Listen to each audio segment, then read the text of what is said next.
And welcome to our latest interview for VINEX with key figures from around the world. Very, very pleased to head to the other side of the world from where I am, anyway, to catch up with Peter Gago, who's the head winemaker and head of everything at Penfolds. So, hello, Peter. How are you?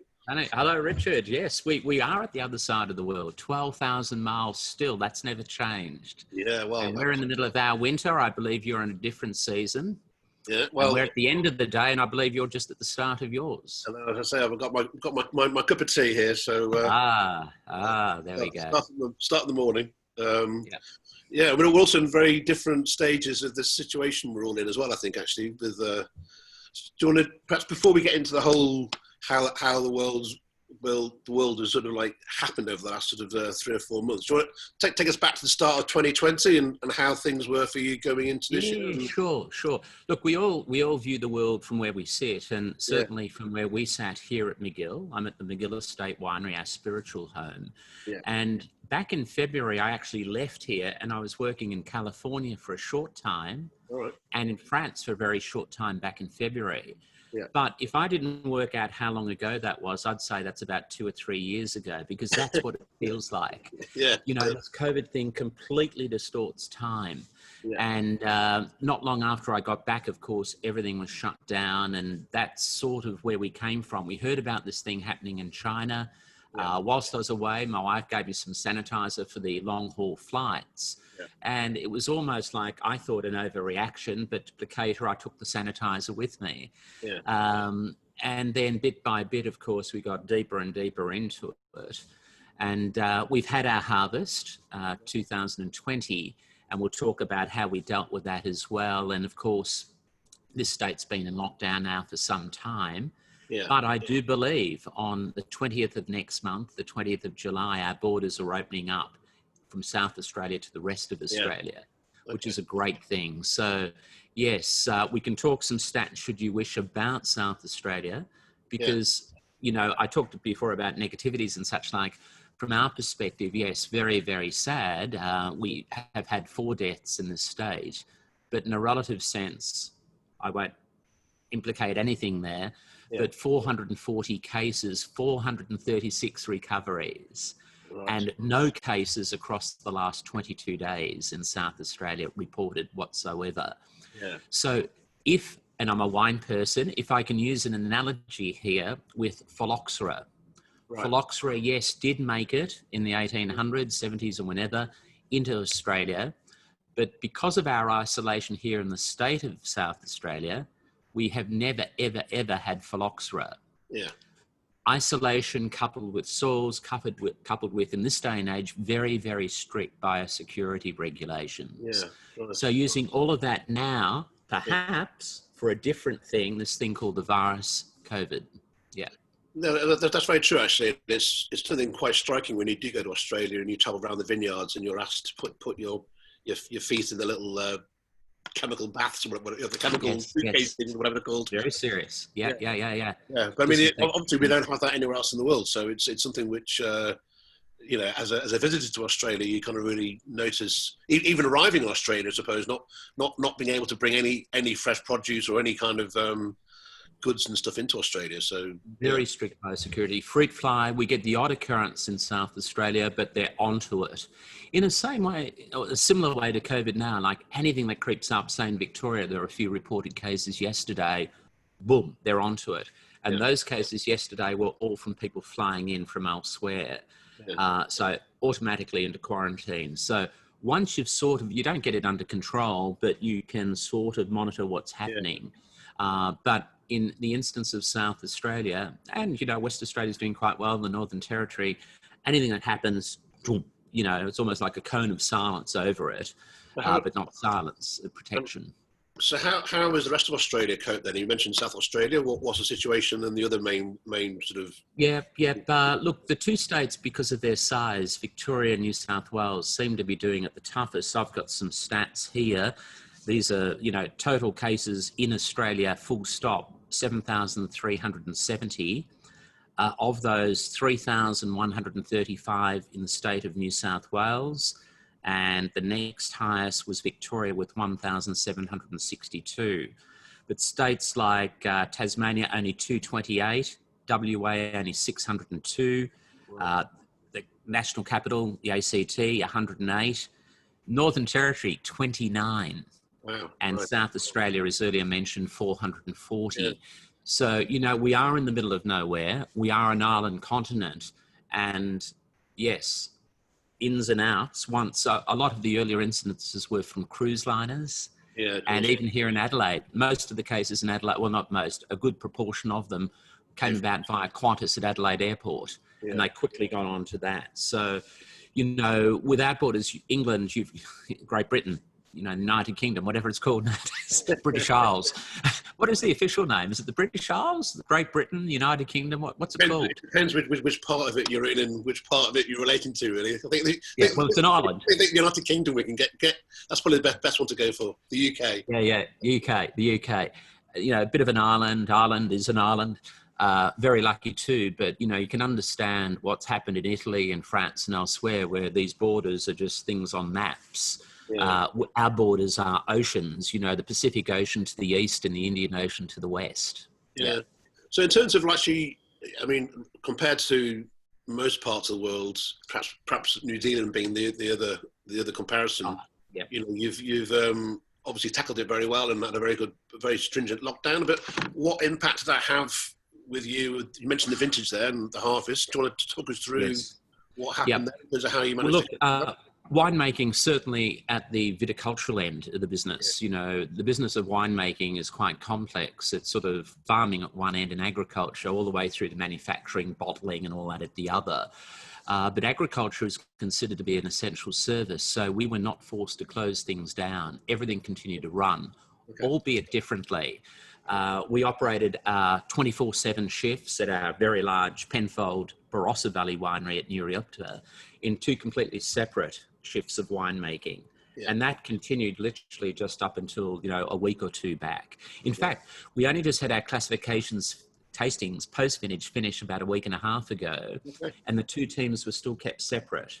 We tasted together in two completely separate tasting rooms with a huge video link in between. So we'd pour out of separate bottles, but of the same tank or the same barrel or whatever, but completely separately.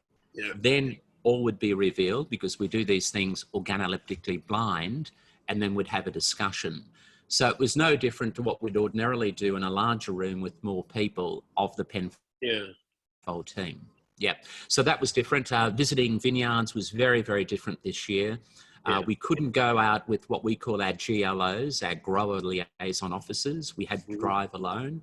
We had to walk down out the rows, you know, separately, not as a group, because of course, getting that raw material grapes across so many vineyards is quite a laborious task at the best of times.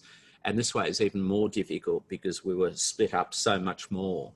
And, you know, intake, when you're crushing tens of thousands of tons across a big operation, logistically, it's quite frightening. So all of this was impacted and, dare I say, complexed by this thing called COVID. And of course, you're buying grapes from so many different sources that I suppose you've got even more of a complex situation than perhaps... deliveries, truck drivers, all sorts of things, tractor drivers, you know, just the human element. You know, when you're crushing a lot, you don't want to dehumanize it and make this mechanical thing. So all of that lovely relationship thing, like as an example, the Gersh vineyard in the Barossa Valley this year, a grower, great grower, quite often, well, in 4 of the last 10 vintages, their fruit made it into Grange. This year, in early March, the Gersh family delivered their 100th consecutive load of grapes into the Penfolds Nuriopta winery. 100 deliveries in a row across 1 century consecutively. Now, you know, but you can't go and talk to them or shake their hand or celebrate it. We'll have to celebrate their 101th, their 101st. Down the line. So in terms of the actual quality of the vintage, I mean, I've read reports there's been quite a roller coaster vintage in... hugely roller coaster. You know, we've had a few dry winters. I was about to say wet then, use the W word. We had, of course, the notorious fires across Victoria, South Australia, New South Wales. From a Penfold perspective, You know, we have a lot of our own vineyards and obviously a lot of growers. We had no Penfold owned vineyards burnt, Right. which we're just so lucky. Yeah. But we don't say that too loudly because we really feel for, you know, others in the game. A lot of our growers, though, were directly affected, especially I'm sitting here at McGill within sight of the Adelaide Hills. Obviously, a lot of material up there was affected. Kangaroo Island, very badly devastated. And of course, in the Hunter, Mornington Peninsula, the smoke effects. Yeah. You know, it was truly biblical, as people say. In 1983, we also, though, had locusts. We had no locusts this year. Right. But and I suppose you mentioned at the beginning of our chat there that, you know, February seems like a year ago, but I think perhaps we kind of forget how awful those fires were back in December, January. I mean, yeah. And look, and you don't want to get dull to these things or fatigued to these things. Yeah. If I can use an analogy, many years ago when I was a long-haired Melbourne uni student, an old beaten-up car, someone would get in and say, God, that noise, what are you going to do about that in the back wheel? I'd say, just wait a week, it will be superseded by a louder noise. It won't be a problem. And that's a true story. I'm not making this up. Now, I'd hate to say that the bushfires were a long time ago and forgotten or overshadowed. They're not. They're just as dramatic as the current static dynamic of this virus. You know, some of these people have been hit by everything and, you know, a heart goes out to them. But, you know, the great thing about the resilience of this thing called the wine industry, I don't like using that term, the wine industry, but the wine fraternity, from growers through to people on bottling lines, through to marketers in capital cities, we're all part of it. And you just channel ahead and march ahead. I have good friends in Bordeaux and elsewhere, and, you know, they started the lockdown before we did, and I was quite amazed. Yeah. So I'm hearing this from all over the world. I ring my friends just this morning, you know, in California, where we also have Penfold operations, and TWE, of which we're part. And everyone's facing similar things, but different. Yeah. And reacting to it differently because of different governments, different enforcements, different timelines. Yeah. You know, it's a bit frightening within the context of this conversation to hear about Beijing about 3 or 4 days ago. Yeah. You know, we don't like talking about a second wave, but hang on, what's happening over there now? Is that going to happen here in 4 months' time or 2 months' time? That's the frightening nature of this, as is the term mutation. You know, I'm hearing more and more of that. Yeah. So, we don't want to become complacent, and our health people who are on the news every night on television talk about complacency as being one of the big things to watch out for. And where you're sitting there in London with the sunshine and the beautiful summer weather, and, you know, people are into parks again, and you know, we're going indoors at night because it's cold and dealing only with, you know, we're naturally more easily self-isolating at the moment. Yeah. I think that what makes this such a unique situation is that it is actually affecting everybody in the world, obviously in wine producing terms. You know, normally when somebody has a bad harvest or as you mentioned, you know, natural disasters, it's in one region, whereas I suppose you're able to sort of like share experiences with colleagues all over the world and absolutely. Yeah. Well, you know, again, talking to friends in Bordeaux, we've got a little collaboration happening there, and they're talking about the whole on premier sort of thing, and it's completely alien to their experience, but they're dealing with it. Yeah. You know, we deal with other things, and everyone's dealing with something. Yeah. And the one common enemy, as we know, is this global microscopic thing that none of us can see. Yeah. So in terms of how that's impacted getting wine out of Australia or around Australia, what's been the situation domestically and internationally over the last couple of months? Yeah, look, it's an interesting one because at the moment, Penfolds will be launching our new wines, our new collection in August. So even little things like sending samples around the world is just that little bit more complicated. Perhaps from a timeline perspective, you know, we proactively did all our tasting notes much earlier this year because we foresaw that there would be complications ahead. Yeah. And we've sent out samples earlier. As we all know, even things posting anything takes longer at the moment because of the delay and the pressure at every point. So those sorts of things are affected, but no, we're still, you know, moving wine. we're still, and fortunately we have warehousing because we're a bit larger. So, you know, we're a little bit indulged. We have warehouses in America, in China and elsewhere. Yeah. Our office in Twickenham, you know, they have access to warehousing. Yeah. And the other thing being too, you know, and people forget about this, like when we have our launch in August, we're not launching 2020 wines. Oh, with one exception, our 2020 Riesling. Yeah. Everything else was made 2 or 3, or in the instance of Grange, almost 5 years ago. Yeah. And, you know, a lot of this is just a sort of supply chain type, easier thing.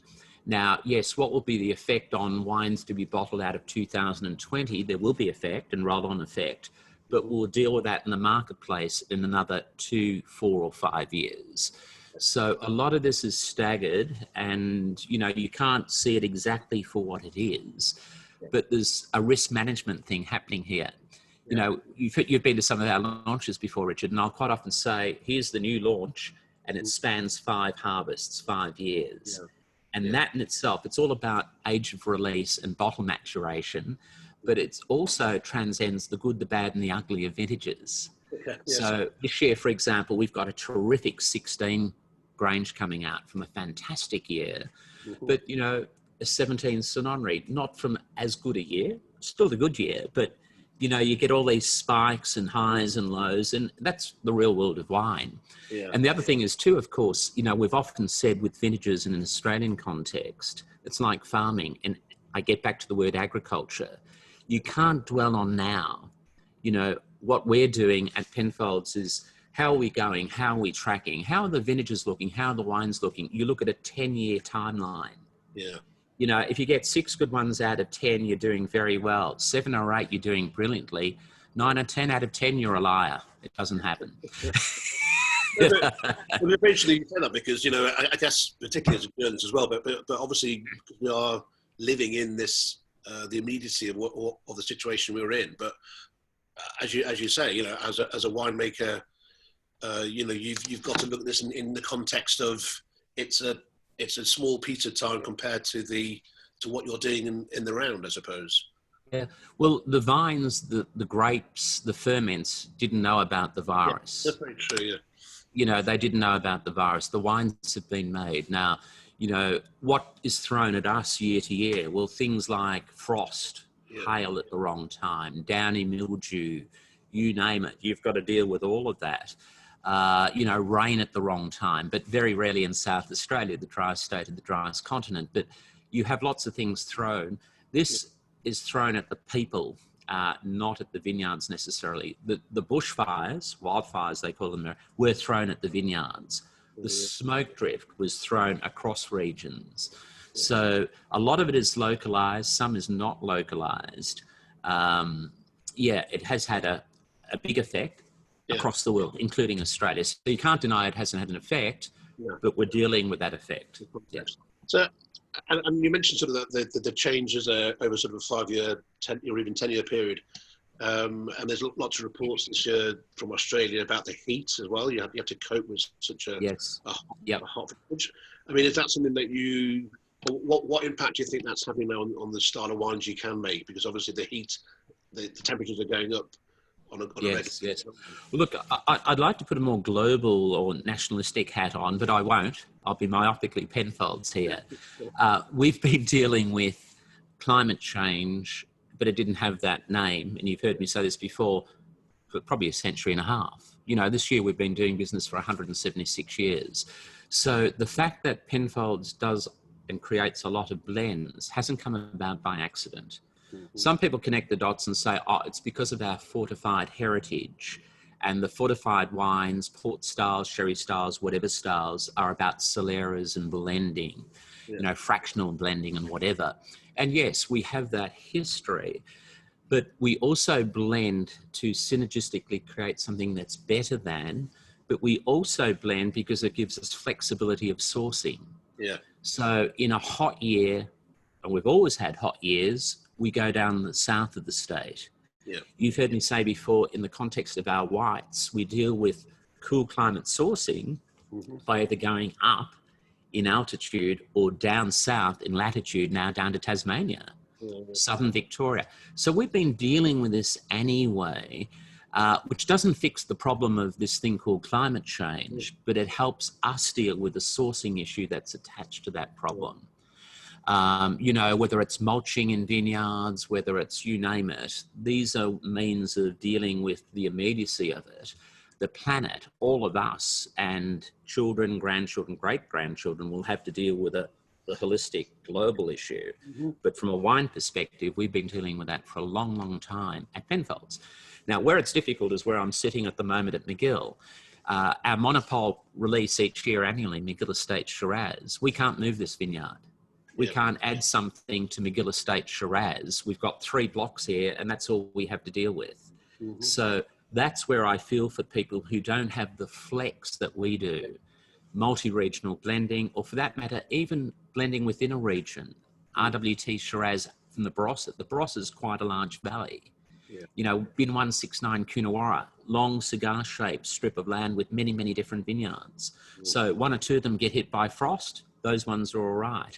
That was devastated by hail. Those 2 over there in Coonawarra weren't touched. You know, so it's lovely to have that. We hugely respect terroir and site and sense of place. And we honoured our 170th anniversary with a Bin 170 Shiraz from a block within a single vineyard. So it's not just all about blends, but we're very fortunate in that people respond well to St Henri, Bin 707, Grange, Bin 389, where we can move around, where we do have that flex. And that helps us deal with climate change. So it's funny when it doesn't fix climate change. No, obviously. But I mean, when you talk, you kind of remind me a little bit of a chef when they're talking about their ingredients and where they're going to source their ingredients, and they're, I mean, obviously they're doing it more to match a palate of their customers. But you know, you are similar in that your ingredients are all over the place, and your skill, I suppose, is being able to really pick out which bits of the are going to make the best dish at the end, I suppose. Absolutely. And at the end of the day, it is about the bottle, and it's about the other end of that equation, the most important part of the equation of a consumer, a client, a connoisseur, a Penfold wine drinker or a non-Penfold wine drinker who tries a bottle, opening it and pouring it. And they don't, you know, get the spectrophotometer out now, you know, identify it as such and the components. They drink it and say, do I like this or don't I? And why do I? And will I buy some more? Will I cellar it or whatever? So for us, it's the wine that's important. The back label of the bottle is quite important from a marketing perspective. And it's lovely to talk about the soil types and this and that and what day it was picked. That's important, but that's just data attached to what's in the glass, in the bottle. Can we look at, just going back to sort of the where we are at the moment, I mean, in terms of sales, and I know, like, obviously China is such a massively important market for yourselves. What has been the impact on sales there, and how do you see the kind of future trends of sales into China? Yeah, look, China is, there's a little bit of misnomer. Oh, we sell all of our wine into China. Well, I would never come to visit you in England if that were the case. I would, because I love going to England, don't get me wrong. But for us, and I'm not being evasive here, I'll get to answer your question in a moment, but for us, markets like the Nordics are terrifically important. Germany, Austria, Switzerland, German speak, terribly important. The United Kingdom, Ireland, you know, we sell a lot of wine now in France. You know, that's risk management as well. We don't put all of our sales into one basket.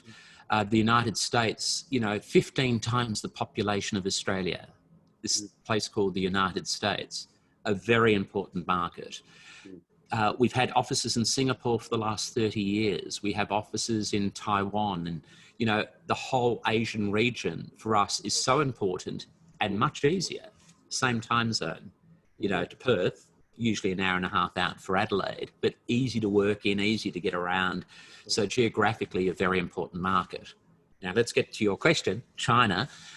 China, by virtue of, you know, 1.3 billion people, hugely important.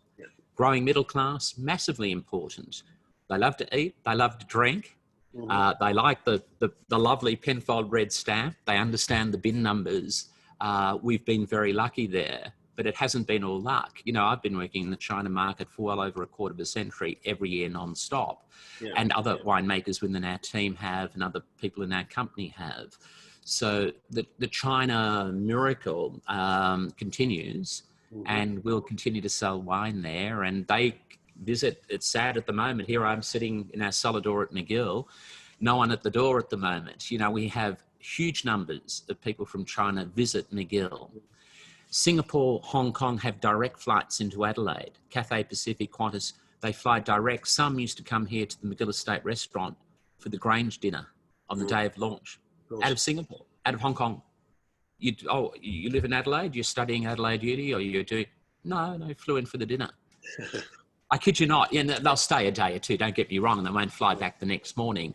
But this has happened. So it's been a very easy thing because of the geography. It's been a very, well, not easy, non-onerous thing because of the just the love of wine, the love of food, and it's something different. But these countries like China, they love French wines. You know, they like all sorts of things. But there is an appeal from an Australian perspective also because of the foods that we send up there. You know, our seafood, our beef, our barley, and there are some issues at the moment with tariffs and that. Yeah. But no different from a United Kingdom perspective, and I should mention it in the context, you know, I'm not talking about China now, but the free trade agreement that has just started with our Federal Minister, Simon Birmingham, Minister for Trade, with your ministers, putting together a free trade agreement. So, you know, Brexit, European Union, one of the colonies is going to do business properly again with the United Kingdom.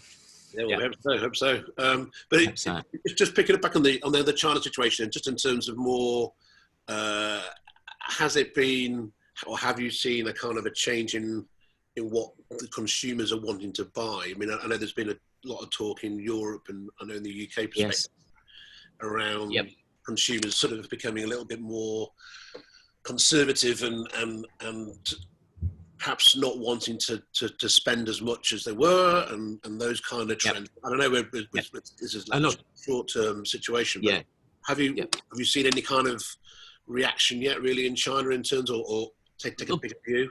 I think the marketplace there hasn't stopped changing. The dynamic continues, the evolution of what's happening there just continues to morph and change. You know, the austerity measures were some time ago, the gift giving and all, they're not drinking your wine, Peter, they're just giving it as gifts or whatever. Well, that's a starting point, you know. They're adding red wine, they're adding a bit of, you know, Coca-Cola and all the rest. Well, they did that in America. In England, you add beer and lemonade, it's called a shandy. You know, we never condemned that. Yet in China, they can't add that and add a bit of sweetness or whatever. So, you know, it's a country with a very steep learning curve from a wine perspective, even though they have their own wine industry and even though they go back thousands and thousands of years. But it does continue to change. You know, when I started there doing all sorts of things, I would only offer them 3 choices of wine, and it was red wine or red wine or red wine. You know, I only had 3 choices. Red or red. Now whites are starting to creep up. We're having luck with our new Tino and Penfolds champagne there. Our fortifieds, we, out of honouring the success of Penfolds in China, created that wine. You know, instead of using brandy spirit to fortify, we used one of their Baijiu spirits. And that was specifically targeted for that market for obvious reasons. Why not? But no, the demographic has changed. The middle class is growing. We still only make that much of some of our wines, and that has to be shared and allocated. Are trends changing? Yes, they've never stopped changing. But I don't know. Sorry? I mean, part of the Penfolds, clearly at the Grange end, is you could probably classify it as being like a luxury brand in some respects. Do you see coming out of COVID? You know, we've seen in other luxury categories, you know, people talking around people's relationship with luxury. Is that an area that you're looking at now in terms of what does luxury mean to people going forwards? Yeah. Well, when we quite often, Richard, talk luxury, we also talk aspiration. And I think aspirationally for us at Penfolds, luxury is this lovely, lovely thing. And, you know, the French do it so well. You know, I think the Champenois invented marketing and they do it brilliantly. And groups like LVMH and that have mastered the art of and do it so perfectly in most instances. We're at Penfolds a little bit different in that our entry levels, and you see them in the United Kingdom, Canunga Hill, we still say Canunga Hill is a real Penfold wine. I love talking about Canunga Hill. And that's for, you know, whatever, bin 28, put Shiraz on the map in some markets in the world. And we love those wines as Penfold winemakers. But we also talk about the rarefied, more luxurious offers, and some even beyond that again, you know, the Ampule, G3, G4, we might talk about later. This is another level altogether. And some people say, oh, you can only do that or that. We say, no, you can do that and that. So our retention of a luxury aspiration is quite valid, but we don't forget where we came from. And we don't forget that once upon a time, we're at university and we had no money and we started off drinking wine with friends. And, you know, that's the real wine industry. Now, at Penfolds, we have a large portfolio that's evolved over 176 years. And it's not a machine gun approach trying to cover every price point in every part of the marketplace, but we cover it reasonably well without being contradictory in terms of the offer. You know, when Canunga Hill, as an example, turned 21 years of age, the first one was in 76. We did a 21st birthday party around the world. John Duval was chief winemaker at the time. He did part of the world, I did another. We poured all 21 vintages. Right. Just as we would a Grange tasting or a Sononry tasting. Proudly. Of that wine. And that's symbolically, when people look at what you can do at entry level, they extrapolate that and they think, oh, hang on, there's something happening here. This is real. So in China, Canunga Hill, they love the Cabernet driven wines. So 389, we just can't make enough for certain markets, but that's the case everywhere. There's not one market in the world that we can placate the bin 389 demand for. Bin 407, hugely popular there. Bin 707, more luxurious perhaps, no issues. But look, there has been a slowing down, getting back to COVID, getting back to China. But that's not necessarily a bad thing from our perspective. That helps us with our allocations. That helps us with, you know, like there aren't warehouses filling up. I would like to think it's actually giving us a little bit of space. And not to forget, we have harvests with a lot more wine weighed. This 2020 harvest, you know, yields were down. So it gives you time to sort of catch your breath and catch up in certain ways. So it's a very complex marketing dynamic. It's not as black and white as we'd like it to be. Well, I have to be said, before I joined the wine trade, I would happily buy a bottle of Rawson's Retreat. Was one of my favourites, and I must admit, I had never heard of Grange before I joined the wine trade. I always thought Penfolds was all. I never realised there was all this other luxurious. So I'm very much. And are you aware, Richard, too? Rawson's is no longer part of Penfolds. I know that. So Canunga Hill, very much the entry level. And maybe that, you know, is attuned to what you're referring to with regard to a luxury pursuit as well. You know, BMW many series of, but they don't have something at that level. They start at that level, then they go up, not at that level. Not that I love Rawson's, don't get me wrong, but I like and prefer Canunga Hill. Years ago, obviously, but So in terms of like you I think I know I spoke to you before. Normally, when I speak to you, it's in London. So you're always telling me how much baggy-eyed. I'm still baggy-eyed, but jet lagged. Yeah, but you've normally been on the road for like 2 months, or you've been traveling every city, you know, like U2 on tour or something. But what's going to happen? I mean, what's the situation in terms of? You mentioned the borders in Australia relaxing, but what's the thought there in terms of how long it might be before you can travel internationally? Look, it will be a gradational thing. We will be able to get back into the state of South Australia without self-isolation for 2 weeks on the 20th of July.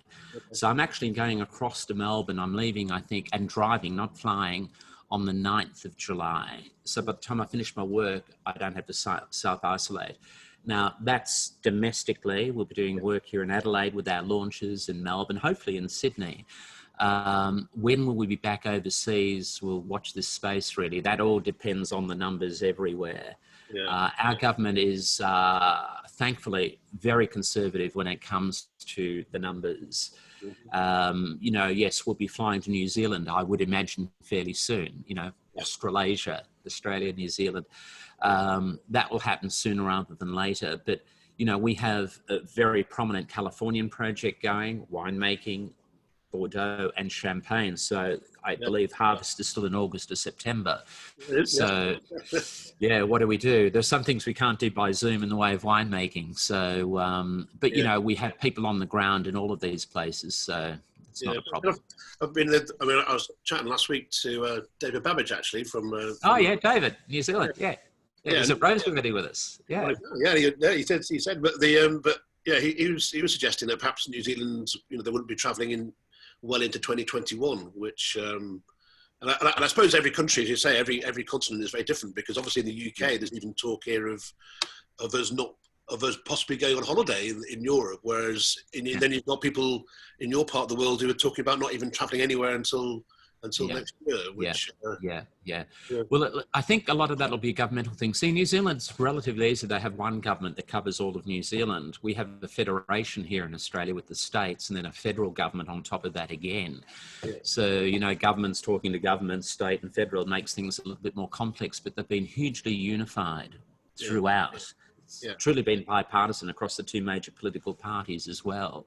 Yeah. And that has put Australia in a very good position. You know, we don't usually laud all these, you know, political types and whatever, but they've done a brilliant job. And I suspect that will continue with regard to incoming and outgoing. Yeah. But look, you know, I've got a European passport at the moment, which I'll convert back to a British passport, being born in England. So maybe I'll go across to work and stay there for a bit longer.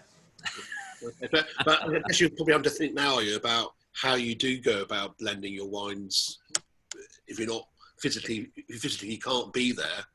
Yes. Well, just as an example, with our champagne at the moment of something that is already made, we're at the stage of doing dosage trials. Okay. Very important. Yeah.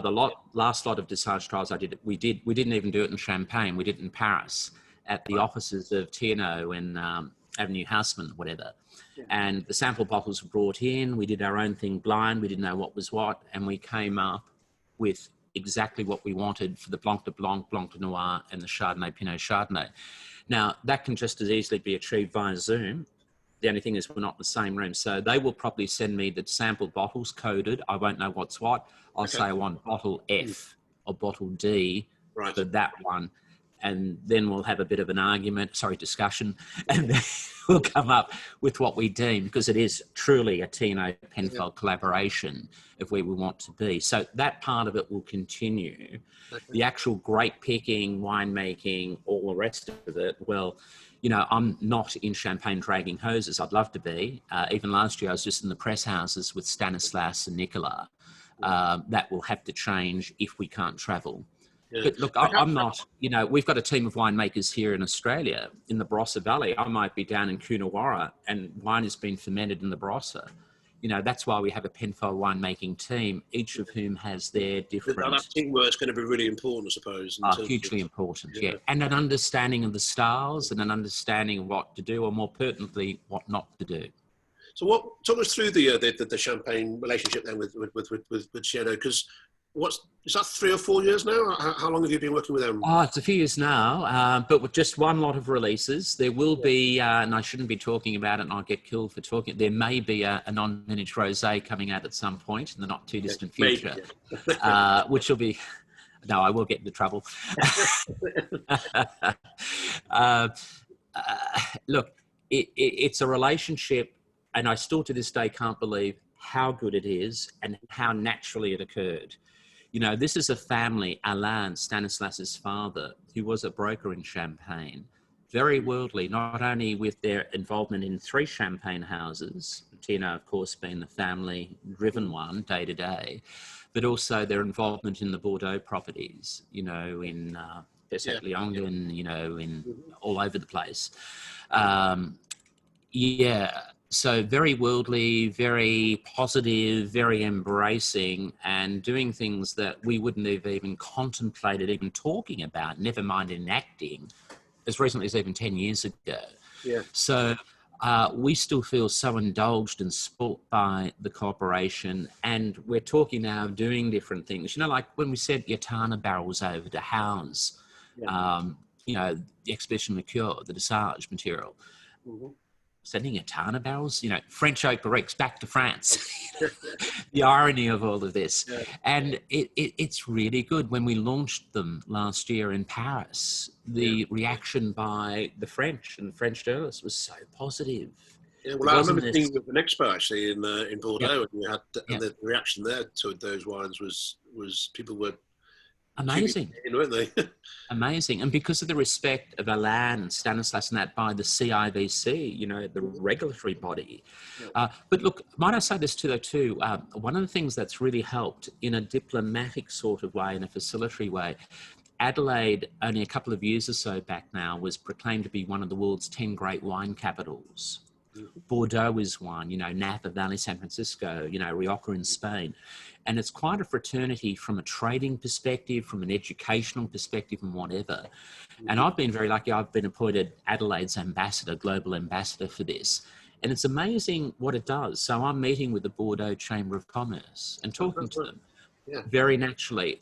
The Champenois, you know, like I'm talking to different people and have more in common with some of those than I do with some people at the other side of Australia. You know, like it's a lovely, you know, when we talk global quite often, we're not really talking global, but this Great Wine Capital Network is a means of truly making things a lot easier, a lot more relaxed, very transparent. And I must admit, that's been part of it all as well. From day one, this is what we want to do. Are you interested?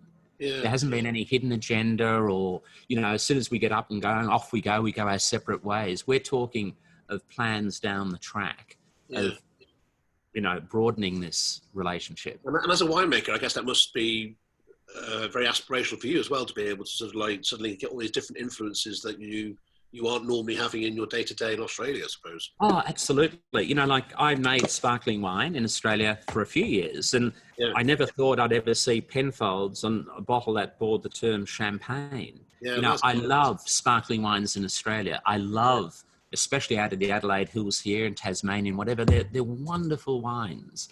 But champagne is also wonderful. And how lucky, you know, to be able to dabble in these parts of the world. How lucky to be able to dabble in Bordeaux, in the Napa. You know, that's the next 176 years of Penfolds. Very exciting. So in terms of California, what's the projects there in terms of what you're working on? Well, it's sort of like, and this isn't me being sneaky, whatever. I can only say so much because of a launch next year, but Penfolds, being part of the larger group Treasury Wine Estates, has some fantastic wineries, big names, you know, Beringer, Etude, Stag's Leap and all sorts in California. And access of their own vineyards and growers' vineyards, the best of the best. Howell Mountain, you know, Oak Ridge, all sorts of vineyards all over the place. So we've almost adopted, I guess you could say, a bit of a Burgundian model. You know, you can have a Grand Cru vineyard that might have 7 or 8 or 10 different people taking fruit off different rows or whatever. That's largely hereditary and sectioned off or whatever. Well, we're sort of saying, hang on, we're not going to come in like Vikings and steal your fruit and your best grapes or whatever, but what about those 4 rows over there? What about those 10 rows there? And to make some wine in a Penfold way. That's about as much as I can say at this point. That's it. Yeah. And I suppose also that commonality there is around the world now about sense of place and people understanding the best plots, and so every region has that kind of level of expertise now. Oh, yeah. And I think people are a lot more mature and a lot less protectionist. You know, let's not, I can always remember on one of my first trips over to Paris, I used to buy in restaurants. I could afford them great Rhone wines because they didn't drink too much of that. And I'm talking decades ago. You know, it had to be Bordeaux. It had to be this. And, you know, the Pippin Alsace wouldn't drink the wines of Champagne. The Champenois wouldn't drink the... Now everyone's drinking everyone. And that's within France, but across the world now. And, you know, the Flying Winemaker bit many years ago... at Roseworthy, you mentioned David Babbage from New Zealand studying at Roseworthy just before. Well, David Guimarães from Fonseca, Taylor, Fladgate and Yateman, founded in 1692. And David studied winemaking and enology here in Australia, then went back to Portugal. So people are a lot more relaxed. And I think from an Australian perspective, they like, again, I use the word transparency and honesty. And let's just, if it works, and give it a go. Absolutely. Now, on top of that, you have appellation. On top of that, you have label integrity. On top of that, you have lots of other safeguards. So you can't really distort things too much, but you can do things around the world. Yeah. You mentioned G4 there, so I can't let you get away without talking about your next big again, you'll have to edit and cut this bit out because we haven't launched this yet. So this is because we've known each other for a few years. Here's a sneak preview. We are recording it. You may not want to show it if it's top secret. Perhaps you shouldn't show it to us. No, I'll show it to you. If I can get it out of the box. Here we go. That's how real this is because I've not even tried getting it out of the box. I'll put it over to one side and maybe someone can help me get it out of. Yeah. I'll just tell you what G4 is. G3 was released a couple of years back and we launched it out of Hong Kong. Mm-hmm. And G3 were 3 different vintages of Grange blended and matured together as a blend. And those vintages were 2008, 2012, and what was then not released, the 2014 Grange, blended together. Okay. There were only 1,200 bottles. Wow. Now, there are only ever 3 in this series, G3, G4, which will be launched in a month or 2, and G5, not for a year or 2. Okay. G4 is by name and implication 4 vintages of Grange blended together. There it is there. Yeah, you may want to. So, yep. Yeah.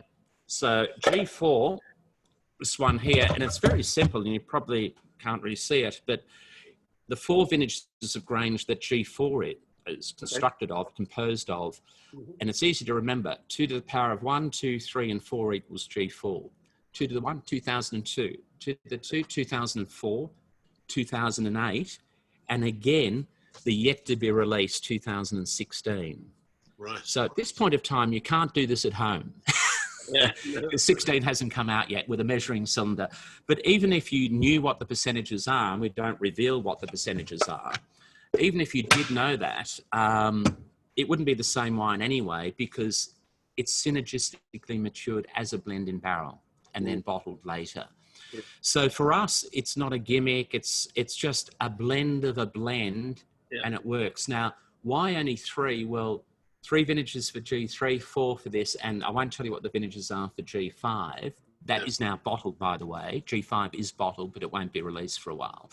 If you went any further, really what you've got isn't really a non-vintage wine. It's a Solera system. Right. You know, this is real. This is amazing, actually. I love G3, but I prefer G4. And that's not a sales thing. You know, I'll buy the next one. Yeah. This is only 2,500 bottles. Wow. Because we had a little bit more with 16 and 4 vintages, so we're able to go from 1,200 managing the expectation. Well, we got into a lot of trouble with G3. Yeah. G3, there were so many collectors of it's not inexpensive, and so many collectors were very disappointed that they didn't hear about it for a long time afterwards. Yeah. So in a way, I'm selfishly talking about it now because there are people in the United Kingdom, collectors of Penfolds, long-standing loyalists who should know it's around because we're not advertising it. It doesn't have. We want to almost not advertise it, but people who know wine will be listening to what you have to say, and they should know it's around. G4. Yeah. Well, thanks for sharing that with us. It kind of very sort of similar, I suppose, to how some of the premium whiskey brands are introducing sort of very limited collection type. Yeah. And look, Vega Sicilia have done it so well with their Unico over the years. Yeah. This came about really well as a what-if proposition, and it worked. Okay. You know, if only we'd made more was only sort of mistake, really. But in some ways, look, is it deliberately rare? No. If only we could have made more, but we didn't have access to that material. You know, we do have to sell the 2002 Grange, the 4, the 8, and the yet-to-be-released 16. They have to be sold. And Grange is our flagship. And some people would say, well, why are you messing around with your flagship? There's no risk here. You see, if you remember when we released our ampule a few years ago, you know, the Penfold ampule, there were only ever 12 made. And originally there was a lot of pressure to put Grange into the ampule. Mm-hmm. And I can remember having huge discussions, arguments, with certain people saying, that's our flagship. If this works, it's brilliant. But the ampule project, creating a time capsule, was very brave. Yeah. And would you risk your flagship? So we put Block 42 into it, a 100 point, you know, the old vineyard going back to the 1880s, and a resounding success. But we didn't want to risk range. So some people have said of G4, but hang on, you're contradicting, you know, you wouldn't risk it over there. I said, but this is no risk. No. We know exactly what we have. We know exactly how it's matured, and we bottle it. And here it is. There's no risk here. Yeah. And by the way, you know, the Ampule project, 168,000 Australian dollars for 750 mil in that beautiful vestibule. One was sold in the secondary market and went for significantly more than that. But that is a true collector piece. What we're saying with this one is it's not for the mantelpiece. It's to be shared. And it'll go for many, many years. But at release, it's a wonderful wine, even with the 16 component in it. Yeah. Wonderful. Well, it's great to see the innovation still alive, and you're as ever thinking of the next project. Well, you have to, you know, like 176 years. It can't be the same old, same old. Yeah. But just finally, because I mean, I'm aware kept you far too long as it is, but just sort of looking ahead to the year. I mean, you know, you're always so upbeat, but I mean, do you look at the year ahead as an optimistic, or are you pessimistic? How do you see things shaping up over the next few months? It can only get better. This year can only get better. And I think it will. Economically, they're talking now, we've got job search programs happening in Australia. You know, different countries have different systems, governments putting money back into the economy, all sorts of things to generate growth and whatever. There will undoubtedly be an economic mess to sort out. But there have been historically, not with GFCs. We've had recessions before, we've had depressions, world wars, or whatever. You get on with it. Yeah. I do feel for the people who need help, and they will be assisted. You know, that's why we pay taxes, you know, to help people out in these times. From a wine perspective, again, we're so pleased we're not just doing that. We're doing everything, you know, and you know better than I, the on-trade sales and the increase in surges with, you know, digital marketing and everything else. So that will all continue. But I'd like to think, and well, it's a little bit like, if I can use the analogy, whenever I travel to England or America or whatever, it doesn't matter how busy I am, how jet lagged I am, how long away. When I drive up here at McGill, those vines do the same thing every year. They don't stop for anyone. Budburst at the same time, flowering at the same time, veraison at the same, they just, now we fit into that, their phenological sort of journey, and that will continue. So I know in February of next year, it'll be the 2021 harvest, regardless of what happens between now and then. Yeah. But I'd like to think, the great wine companies of the world will continue. We've always in Australia had boutique wineries, and many of them, brilliant. The industry, and I'll use that term that I don't like again, must have medium-sized players and a few larger players. And that morphs a little bit and changes or whatever, but that will continue. All businesses, some will thrive, some will fail. That's the reality of, you know, what happens in the world. But I sense it will get better, but it won't happen overnight. Great. Peter, thanks so much. That's brilliant. You think you summarised, and also, you know, you think given us all that idea that in the wine industry, you know, we're only as good as this year's vintage, and there's always next year. So absolutely. 2021. We won't talk about this being the vintage of the century. We've already had 19 of them. Good times ahead, I think. And look, it's hard for some, it's more difficult for others, and you know that's what bigger companies can help support some of the growers who, you know, it has to be done collectively. Brilliant. Okay, well, thank you to you, Peter, and all the best with the rest of the year. Thank you, Richard. Cheers. Much appreciated. Thank you. Goodbye.